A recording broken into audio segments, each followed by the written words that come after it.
I'm Linda Quinlan. I'm Keith Ghostland. I'm Ann Charles. Welcome to All Things LGBTQ. It's Tuesday, October 9th, and we have a lot pending to share with you, starting with Linda. And the national news. Yes, That would be please. you. Right, that would be There you me. CBS president questions Stephen Colbert's sexuality. A school counselor to be put on paid leave after she's found to be a lesbian. There's been another death in Chicago of a transgender woman of color. 31-year-old Chiara Carter was found stabbed to death in an abandoned building. No one yet has been apprehended in her death. Ellen DeGeneres and Bussie Phillips talk about her new book, This Will Only Hurt a Little. The two women also shared their shared experience as assault victims. Ah, now I get it. Trump will no longer grant visas to same-sex partners of diplomats. Evangelical University lifts ban on same-sex couples and then reinstates it. This is the 20th anniversary of Matthew Shepard's death. The Matthew Shepard Foundation was saying that if people wanted to do something in recognition, cut out a heart, write something nice on it, and then put it on a fence. Okay. Thank you. Philadelphia Archbishop says LGBT people don't exist. Michelle LeClaire was a star in the Church of Scientology. That was until she came out as a lesbian. Oops. A new TV show on Amazon will show Leonardo da Vinci as the gay man he is, or was. The series is called The Man in the High Castle. America's South and HIV. Andrew Gillum and iconic New York bar has a racist incident. And what you didn't say, and you usually have some great celebrity trash, Rosie O'Donnell, Lady Gaga. Oh, yes. They're going to do a remake of Funny Girl. Oh my gosh. Gaga as Fanny Bryce and Rosie O'Donnell as her mother. Oh, my God. That would be great. I'm there. Yeah. So this week's trivia question. This Thursday, October 11th, is National Coming Out Day. National Coming Out Day was established in 1988 by Robert Eichberg and Jean O'Leary. Why October 11th? And I've got lots of things down here. Matthew Thorne, who has been the president and CEO of OutServe, the Servicemen Legal Defense Network, has issued a public statement that he is resigning. His husband has been diagnosed with stage 2 pancreatic cancer, and he felt that he has accomplished a great deal. It's time to spend some time at home. The investigation into Vermont's Catholic orphanage has sort of extended to now include the Benedictine Priory in Western Vermont after allegations of abuse of adolescents have turned up. And not to be left out, the Buddhists at the Carver Schuling Meditation Center in Barnett are also looking at allegations of sexual misconduct, alcohol abuse against their spiritual leader who has stepped down.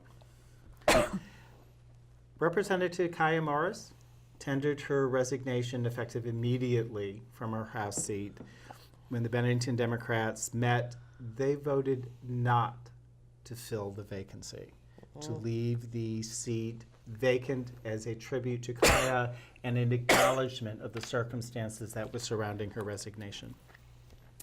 Just an interesting statistics, since the 2016 election, where there was absolutely no difference noted, there has now been a documented increase of 18% in the incident of bullying, specifically in red states. and it's called the Trump effect. Oh. On October 1st, we had our first of the open forums sponsored by Rainbow Umbrella. I'll tell you a little bit about some of the issues that were discussed. Look for similar events early November in Rutland and Brattleboro. This is an ongoing story that I'll probably report on closer to December 1st, International AIDS Awareness Day. State of Vermont. The official Vermont Department of Health protocols are looking at eliminating the anonymous testing options and only providing confidential. And as we develop it, we'll explain why that's of importance. We got debates, and we'll make sure that they're up on our website. The Human Rights Campaign has their municipal index that they've released, and I'm going to talk a little bit about Vermont because, well, guess what? We may not have done too well. And if you go to look on our website and on Rainbow Umbrella's website, on October 20th, there is an LGBTQ candidates meet and greet being hosted in Jericho. All the contact information will be there.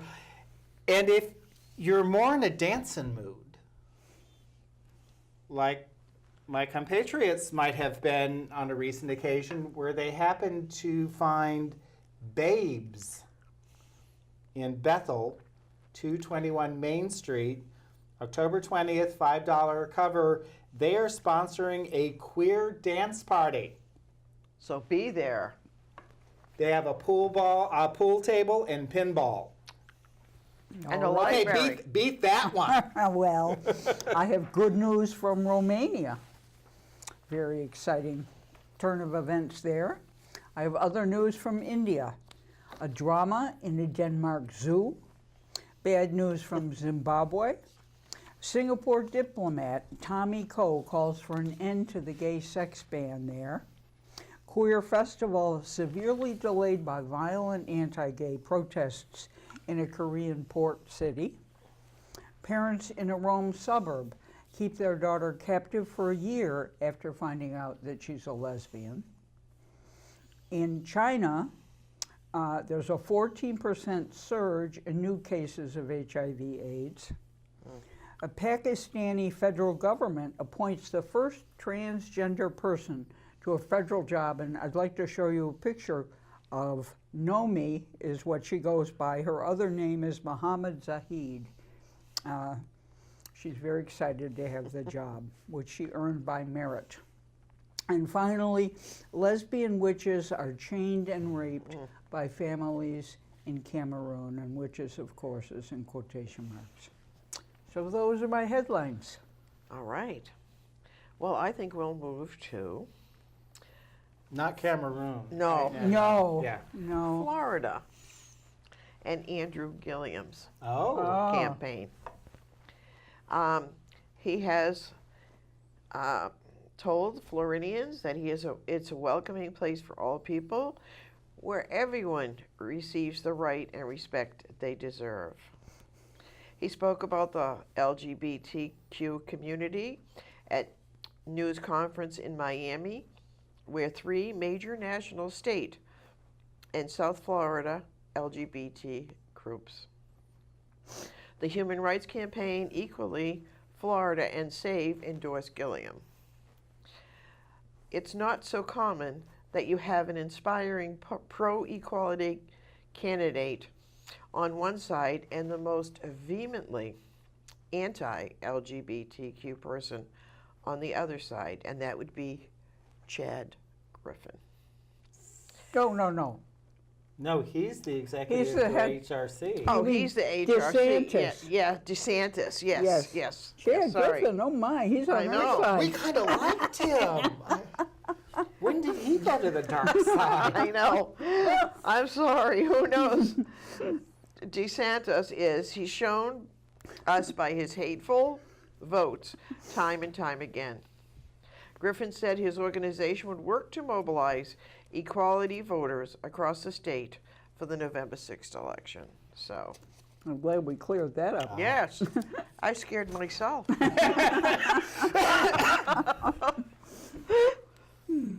Honey Davenport, a drag queen who performs at the Monster Gay Bar, an iconic nightclub in New York City's Greenwich Village, walked out on Saturday night after revealing that she had seen a text exchange in which the bar manager, Italio Lopez, had told DJ producer Mitch Ferrino to revise the flyers that he had made for the club's party, Manster, because it looked like they were promoting Black Night. And that would be bad for business. We just don't get it, do we? Mm-hmm. Some of us don't. Some of us don't. Okay. Vincent Favave, the senior vice president of CBS, questioned Stephen Colbert's sexuality. Really? Yes. And that the Had he senior, met Stephen Colbert? yeah. The senior vice president of CBS Studios is presently on leave following several sexual and homophobic statements he's made at the workplace. He frequently called Colbert gay because of his inability to interview women well. He also said that Hugh Jackson was in the closet. Jackman. No, is it Jackman? Yes. Oh, Hugh yeah. Jackman, Broadway star. Yeah. Movie Wolverine. Yes. He called Jackman 22-year-old marriage a fake. He called lesbians mannish. Oh, this is the great part. And when talking about Rachel Maddow, he said, "Who would want to watch that ugly man on TV?" When his staff wanted to book Gloria Allred, he told them to look for a young feminist. Gloria Steinem. No, Albright. Allred. It was She's Albright? the lawyer. All right. Yeah, She's the the lawyer. The red. Oh, because the one. Okay. Yeah. She's the heroine of the movie Right. Gloria. Right. Okay, I know. And he told them No, I to look. misread it. we're overcorrecting on this. I know. He told them to look for a younger feminist that was hot. So they Oh, got- get him out of that job. That's why I thought it was Steinem, was because of the reference to the younger. Although Gloria, Whoa. yeah, I know they're both formidable. and they're both, I Yeah. think Gloria Albright is 70. at least. But She might be 80. we digress. Shelley We described. Fitzgerald was a counselor for a Catholic school in Indianapolis. She was put on paid leave after her lesbian marriage was discovered.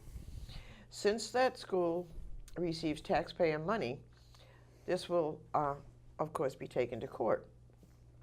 Being in a lesbian marriage apparently violates, though, her contract, while the church maintains that the money doesn't go directly to the school, but as a voucher goes to parents, and then parents give it to the school.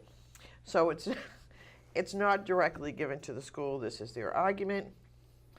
We'll have to wait, but they have this. I guess what is it? Something they sign that says, you won't go against the church teachings. And Yeah, some kind of so loyalty. since gay marriage is against, Works in the White House. yeah, so we will go to local. And what I'm going to start with is the open forum that was sponsored by Rainbow Umbrella, and thank you to Rainbow Umbrella. There were a lot of comments that were made that night. Some of the key points. One was about Vermont's hate crime statutes, and that the manner in which Vermont statutes were written is that the bias and hate crime is not a crime all by itself. It is a penalty enhancement. So the question then became, how often is the bias or the hate crime component being bargained away so that we really do not have a sense of the true level and extent of hate crimes in Vermont? So maybe it's time to make hate crime a crime in and of itself. The other was bullying, and I'll come back to this in the second go-around. There was a proposal to try and expand the jurisdiction of the Human Rights Commission so that there was a more proactive, both investigation, reporting, litigation relative to bullying, better data collection. It's time to really do it again. And looking at LGBTQ seniors, there needs to be an LGBTQ specific ombudsman position Within state government that goes out to look at, how well long-term care facilities and those who are providers who are extending services to seniors are doing. Also specific training for, and I keep referring to it as cultural competency. How do you know what our needs are? How do you know that you're meeting them? And what do you have? And it's not a one and done. It needs to be an ongoing training process. Like in nursing homes and. Nursing homes, counseling on aging, assisted living facilities. Yeah. Also, the issue of affordable housing came up. And is there really housing that is available to the LGBTQ communities? And then one issue that it's really going to take a lot of consideration, a lot of time, and true effort. It's past the time that we really worked on community reconciliation. We have some obvious schisms within our community. Yeah. There is not or has not been a forum in which People can come together and work through those. Yeah.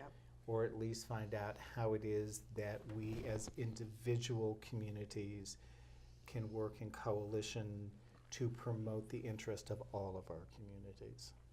So, and then there was an online comment that I got, and then we'll move on to Anne, that was actually looking at our youth coming up, and our youth really don't know how we got to the point we are now, the work it took, what our lives were truly like. Mm-hmm. Isn't it time where we set up an LGBTQ elders telling their stories to our youth? this is our I history. think that's a good idea. Here we can share it. Well, I have very good news from Romania. Who would And have thought? I know it. I share it happily because in the weeks leading up to this referendum on same-sex marriage, everyone was predicting that it was going to be voted down. In fact, there was a referendum that was supposed to establish a constitutional ban on same-sex marriage. Currently, in the Constitution, it says that marriage is between spouses, and a group of deplorables wanted to codify that marriage They should. have them too? Yes, they're everywhere. They're worldwide. And you know who? They procreate. And you know who came over to help this effort to defeat same-sex marriage? Kim Davis. But her efforts, happily, were in vain. The result came as a surprise. Polls were saying 90% of Romanians opposed same-sex marriage and so forth. But after 2 days of voting, it seems that the strategy of the No campaign to boycott the vote in the hope that the turnout would be below 30%, the strategy prevailed. And the idea of having a referendum on same-sex marriage, a human right arguably, is in itself crazy. But there's, 20% of the electorate appeared, and they needed 30% for the vote to be valid. So So they won. they did win. My position has always been, if you don't believe in gay marriage, don't have one. Exactly, exactly. You can't have So- a referendum on people's rights. No, no. Good things are happening generally in Romania.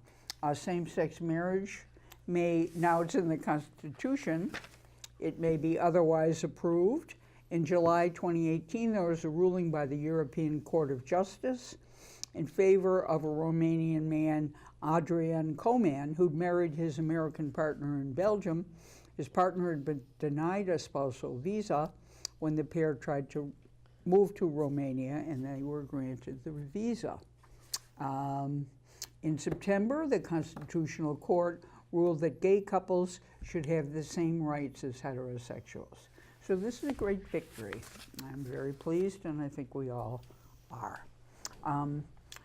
Last time I reported the wonderful news that India had repealed the abhorrent Section taking it back now? 377. No, we're going to talk about how people are adjusting in All right. India. The landmark ruling earlier this month, as we know, overturned a ban on gay sex in India. We have now a picture of some Indian celebrants metaphorically toasting after that victory. But some activists are making a beginning in schools and colleges where the subject remains kind of taboo. So I'd like to show you a clip now of what's going on in this particular Indian girls' school. Away from their enthusiastic participation in annual gay pride marches, India's LGBT community struggles to find safe spaces from a young age. But when it comes to the student community, they're still living in a very backdated time, and they call us names, they tease us, they bully us. As efforts to change those attitudes gain momentum after the Supreme Court legalized gay sex, a packed audience turns up for a workshop on gender and sexuality at the Indraprasth College for Women in Delhi University. Undergraduate student Lakshita Jain says the ruling has facilitated more open discussions on LGBT issues. They need to be aware of it, maybe because they've been confused about themselves, or they need to accept others. So I think it's very crucial, because this is something that nobody talks about at home, or not even at school. So in the college atmosphere, it is very important, because this is the time when you discover yourself. The 2-hour session is animated as students raise questions and listen attentively on the right to gender choices that may not conform to existing societal norms. Rituparna Bora of Nazariya, a queer feminist group that organized the workshop, says grassroots change is crucial. If you could introduce these concepts of equality, equity, justice, LGBTIQ issues, gender, sexuality, I think things will be much better when they grow up. That's what we feel, and that's why we aim at schools and colleges. Plus, many queer people also face a lot of violence in the education sector. Such interactions are important in a country where only a handful of colleges have LGBT support groups. When we understand the foundations, it is only then we start thinking about it. We come in terms of acceptance of it, and maybe exploring it within ourselves also, of maybe if we have also felt it that way. Holding the workshop in an all-women's college is significant. In a patriarchal society, women in the LGBT community face a bigger challenge than do men, says Ritambara Mehta of Nazariya. It's a lot difficult for women to be out and open about their wishes, their desires, their wants. The legal battle to lift the criminal tag off gay sex took nearly 2 decades. The struggle to change mindsets will also be long, but the journey has begun. Anjana Pasricha for VOA News, New Delhi.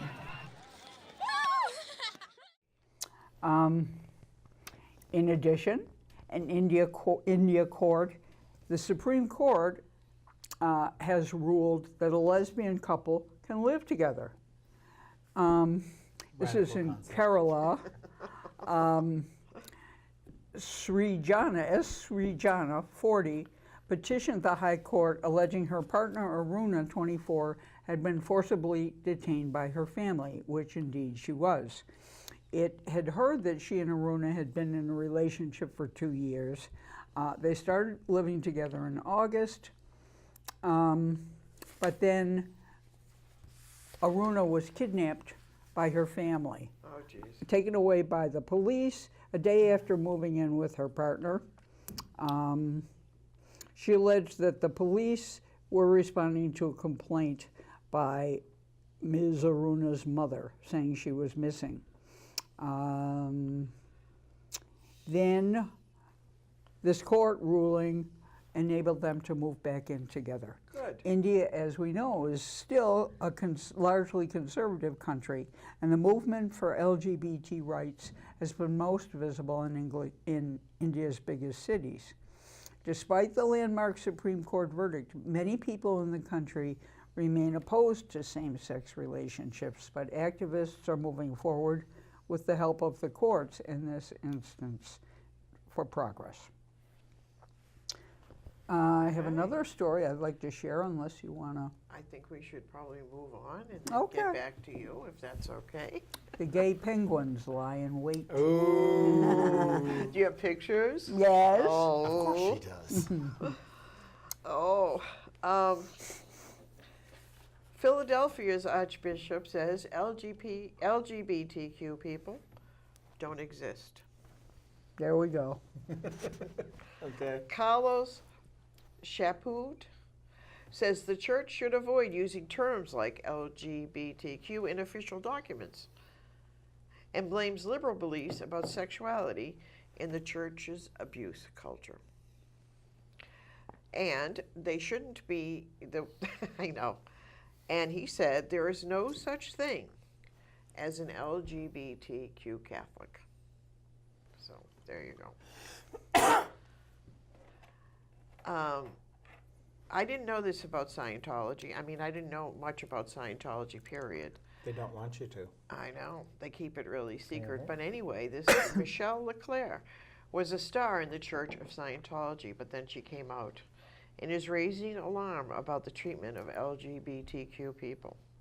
She met a woman named Charlie, and her life was opened up, and she began to see some questionable practices by the church. In her new memoir, Perfectly Clear, she describes her escape from the church's clutches and her love for Charlie. Aww. I know. She had Scientologist people following her around when she was doing a book tour, and they were trying to intimidate her and stop her from speaking. She didn't let them intimidate her, and she kept going on. She says Ron Hubbard is clear in his writing and believes homosexuals are the lowest of the low. It's L. Ron Hubbard, right? Yes. That man. They are deviants and criminals. He states that LGBTQ people should be disposed of quietly and without sorrow. Ooh, So that's kind of creepy, isn't it? Yeah. totally. Kinda.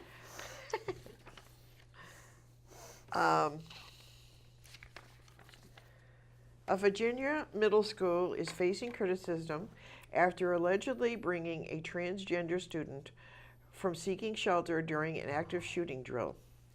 Equality Stanford and LGBTQ Rights in Stanford, Virginia, wrote in a Facebook post that instructors at Stanford County Middle School forced the student to sit alone in the gym because they could not decide which bathroom or locker room to send her.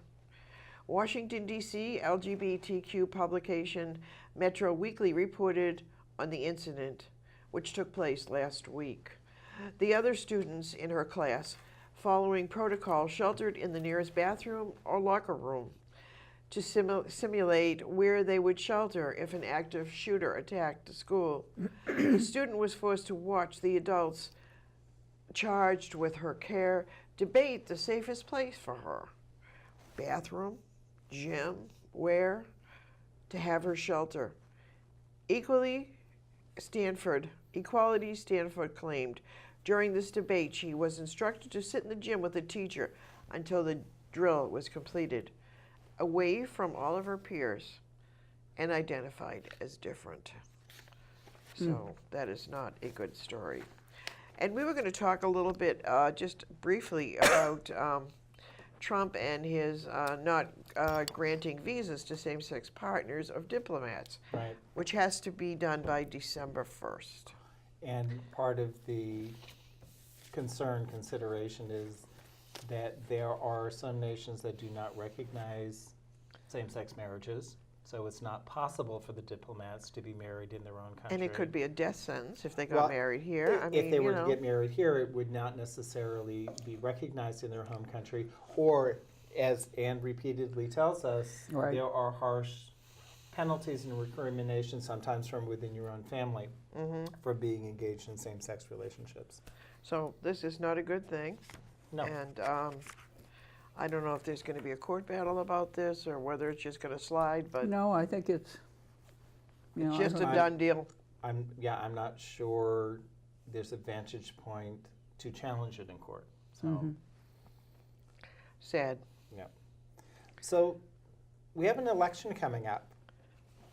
Current polls indicate that Christine Holcust is polling at approximately 44% of the vote.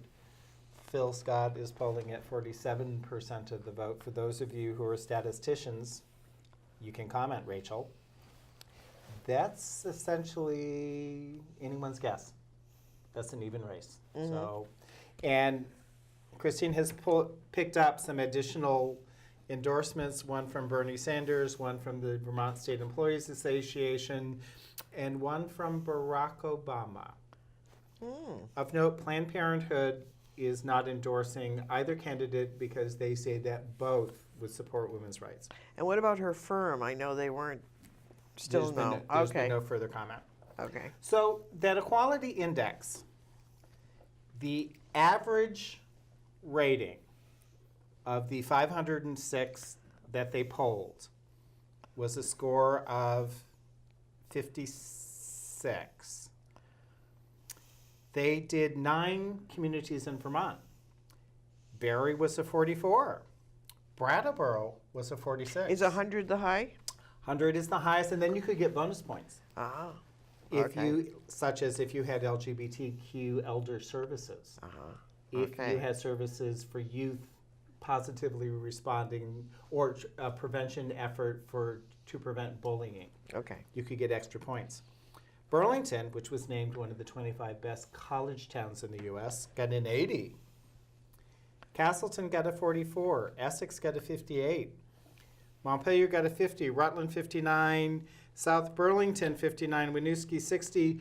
Where we are falling down is all of our non-discrimination protections are on the state, not on the municipal level. We do not, none of our communities are working towards an inclusive workplace, which means we're not going out and doing training with municipal employees. We do not have HR practices in place. A lot of communities do not extend transgender health care benefits, and not all of our communities seem to be reporting bias and hate crime statistics to the FBI. We got some work to do. You are right. Well, I have some pictures I'd like to show you. Are we going to the zoo? The penguins. In a moment. I forgot to show you a picture of Romanian celebrants in the streets after the referendum was defeated, or I you know. thought she said Romanian celibates. I was confused. I have a picture of Singapore diplomat Timothy Koh. Now that India has struck down 377, Singapore wants to strike down 377A. This diplomat is in the lead, but businesses are supporting that move also. I have bad news from Zimbabwe. A teacher who I am showing before you had worked at this St. John's school for 15 years. His name is Dr. Neil Hovelmeyer. He came out to the student body in Zimbabwe and to a parents group. They came to blows. The parents group hired a lawyer. He got death threats for him and his pets, so he had to resign. There's his picture. A very, very disturbing story. But now I'd like to turn to the penguins, if I may. There's a picture of them, and I wasn't able to show you the clip. Where do they live? They live in Denmark, in Odense Zoo.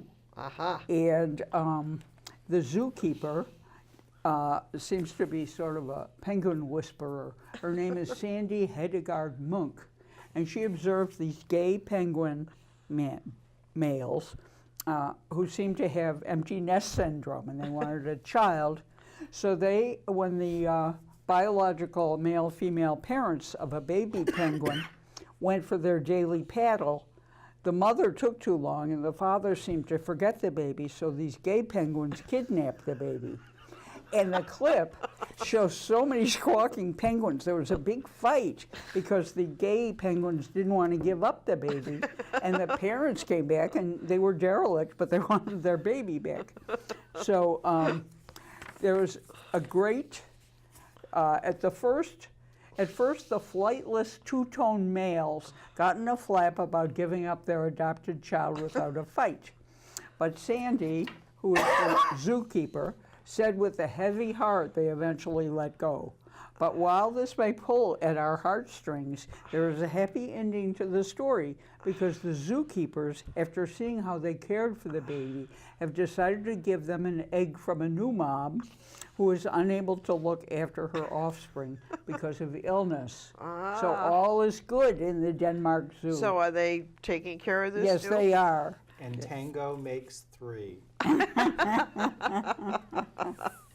And they're happy now? Everyone is happy. I could go on. I think you have about another minute if you want to. Well, I've shown you all my pictures, Because I still have the answer to the trivia. and we want to show you a clip. So why don't we, and then we have an interview to introduce. Yes. Oh, there's a lot We're on just the busy. agenda. We're I busy. know. Well, Let's show Linda's interview, excellent interview with poet and artist Liz Mariani. hi, we're here with Liz Mariani, who is a poet and a writer and an activist. Welcome to All Things LGBTQ. Thank you. Hello. Hello. So tell us a little about, you're from Buffalo. I am originally born and raised in Buffalo, New York area, yes. And how did you get to Vermont? I wandered and then I left the country a couple times on some extended vacations, and it was time to return. I was with a partner at the time, and we wanted to pick somewhere that had more sunlight than the Northwest, and which was one of the criteria. And I was living in a suburb of, visiting a suburb of San Salvador, I guess. And I needed to come back to the U.S. And it was Vermont time. seemed like a good place. Well, I wanted fresh air, and I was sick of people. So I like trees and dogs better than human beings in general. I like you really dogs. have to be an awesome human for me to be like, oh, Yeah. yeah. So how do you express your activism in writing? How do you do that? Well, I think part of my identity being an artist activist is just sort of letting things flow and making kind of the bones of my process visible and letting myself be imperfect. So it's not just writing, it's also spoken word performance, making connections, connecting person A to person B to help make something happen, or working in like a hybrid of like intermedia, like text art or visual art or something like that. So it's about keeping the flow going and maybe speaking about things that one voice in my head is saying, whatever you do, don't do that, and certainly keep quiet and shh. And the other voice in my head is saying, if you don't make this happen, I'm gonna burn down the town. So I have to like have a conversation with myself and my values, and you know, it's just part of my storytelling. I'm creating my own medicine, and if it heals other people, that's great. It's an act of self-care to let myself be the hyper and uber creative person that I am. So that, to me, the agency of allowing myself to be an artist is the initial activist step, right? So. And you teach. I am a teaching artist. I have worked on contract. I have worked as a volunteer. I've worked at galleries and schools, in correctional facilities. I teach poetry, the performance of spoken word, about the creative process, photography, yeah. And it's mostly community-based. I don't have an MFA as of yet, formally. And how else do you express your activism? I know you must have some opinions on where we should go in these horrible times we're in. I think these are challenging times. I think that there's always been challenging times. I think that I express myself first by taking care of myself. Occasionally I have to deactivate social media if I find it too triggering, like these past few weeks I found very triggering. So I'm not really on Facebook, and Instagram decided to eat my page because I deactivated it for 2 months and decided that it no longer needed to exist. But I'm not bitter. I'm fine with that. It was only 300 little artsy videos. I'm fine with it. But anyways, I guess what I do is, you know, I am kind of what some people might call a guerrilla activist or guerrilla artist. I don't really care about where I share my opinion, and maybe this is what has made me less popular in some more traditional circles that I've been in, that have been interested in, like, you know, censoring what I say or not feeling the things that they're feeling that I'm feeling too, so I'm speaking on it. I'm an empath too, so I feel a lot. So if I'm going to be calling out something or calling in something or just stating a plain fact, it's not always going to come out in like a prepackaged, you know, Whole Foods container. It's not going to be pretty. It's really, I let myself be raw and imperfect.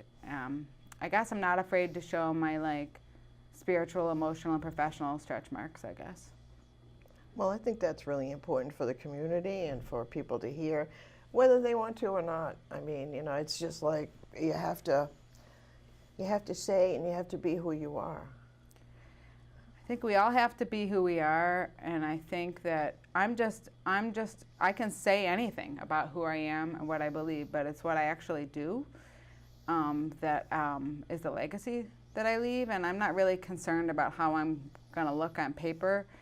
I want people to remember that I try to work from a space of kindness and gratitude and respect, and the way that I show respect is maybe different than other people, and I recognize we're all on different kind of growth patterns and processes in our lives, but, you know, part of my natural expression is abrasive and humorous and intense and like mystical and has a lot of power, and part of that's how it manifests in my art, my activism, and how I walk around the planet. Like I really, that's why I don't really care when I lose like a profile or something goes that I was formerly attached to. It's just more like I want to be able to let what's coming through me come through me. When I was a little person, I had this like little person vision that I had been alive before, and I know I'm going to sound like a woozy hippie, but I'm in Vermont, so, you know, it happens to the best of us. But I really,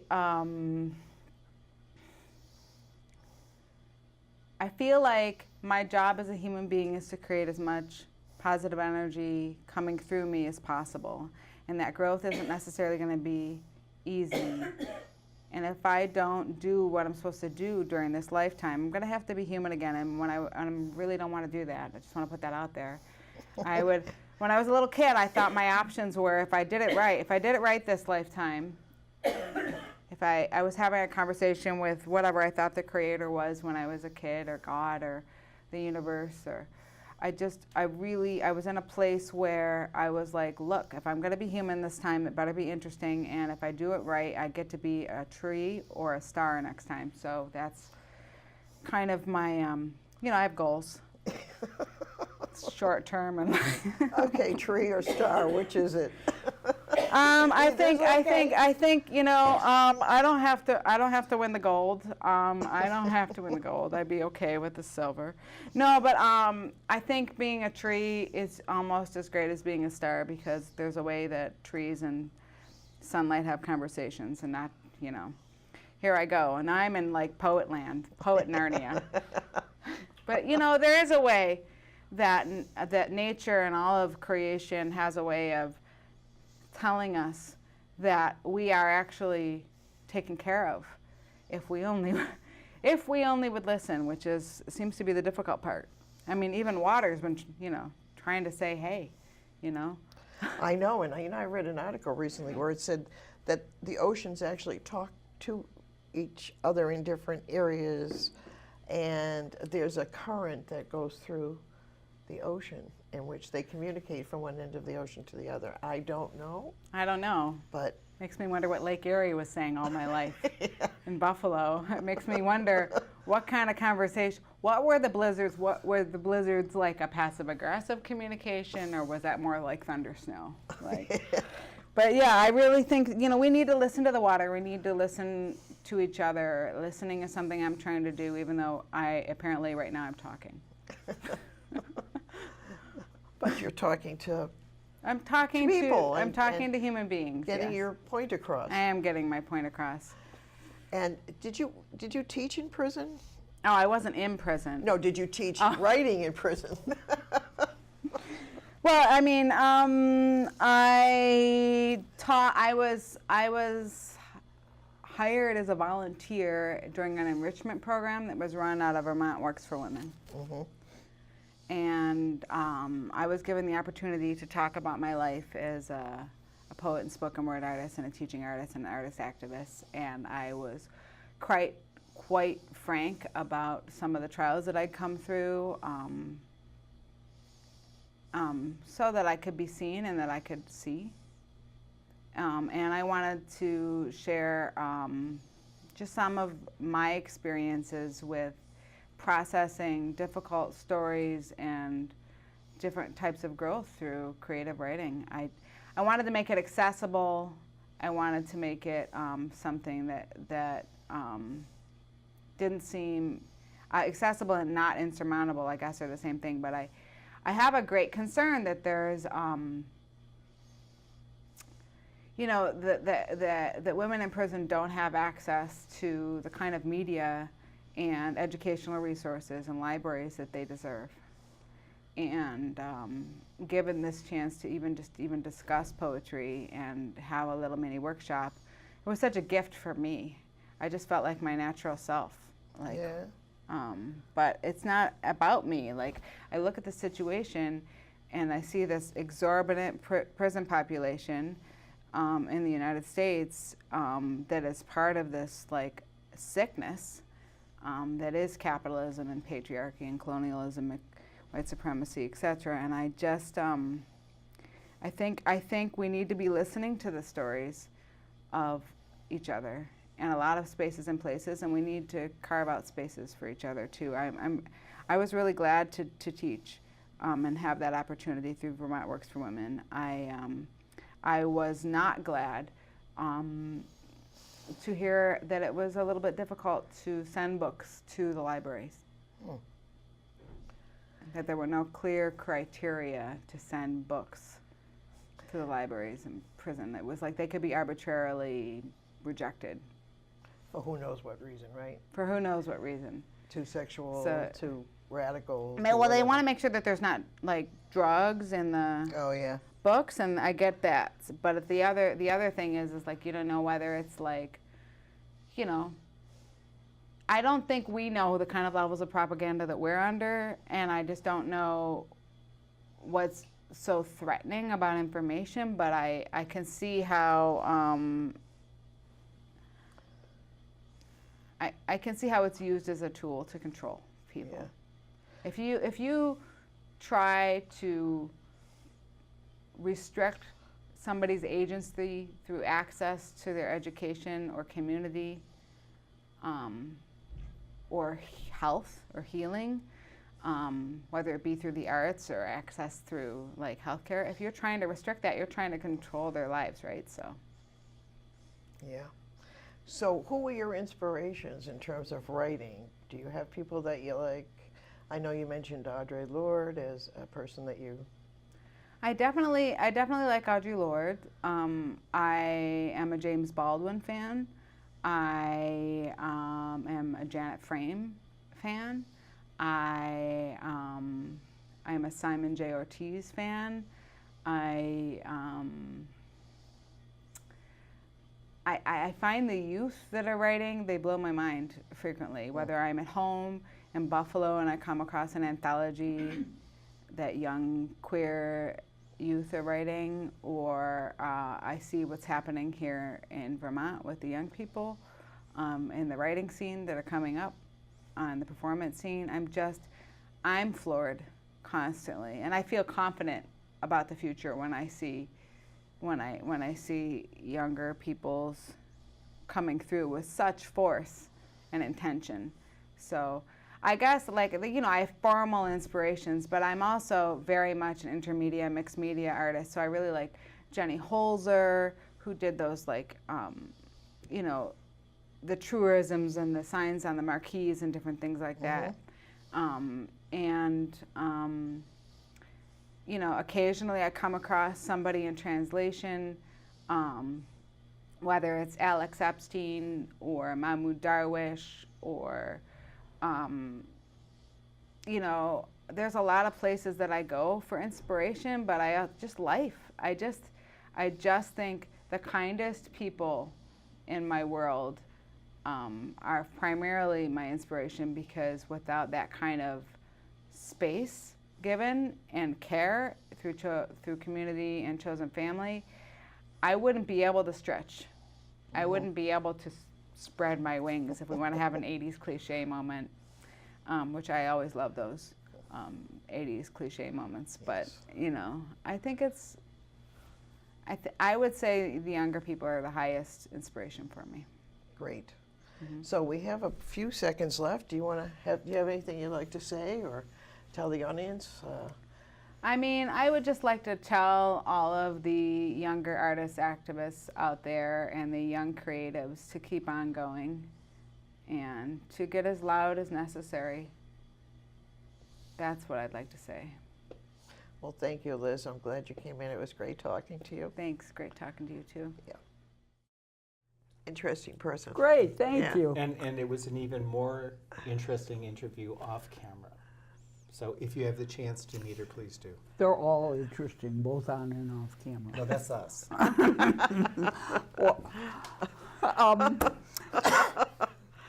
let's go to the trivia question, shall we? Okay, so Thursday, which is between when we're taping and when this will air, Thursday, October 11th, National Coming Out Day. Why October 11th? I don't know. That's a good answer. It was the anniversary of the 1987 March on Washington for Lesbian and Gay Rights, which had the first display of the names quilt, which had the civil disobedience in front of the Supreme Court of Hardwick versus Bowers, where we said take your gloves off because Metro Security were wearing latex gloves because they didn't want to touch us. There was an estimate of 750,000 people attended. Wow. But what was interesting is the first March on Washington was actually October 14th, 1979. So that Columbus Indigenous People Day weekend is when we used to do a lot of our organizing. And demonstrating. Dressing up and taking to the streets. Why don't we do it now? And now, as a group, we would like to say, Resist. resist.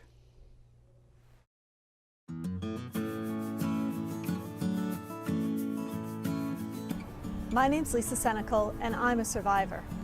My name is Anna Nassett, and I'm a survivor. I'm Keith Ghostland. I'm a survivor. As a victim, they tried to take my rights away. As a survivor, my vote gives me back my power. Together, our votes send a powerful message. We matter, and our voices matter. In Vermont, one of the ways that we can uproot the cycle of violence is to use our voice to vote.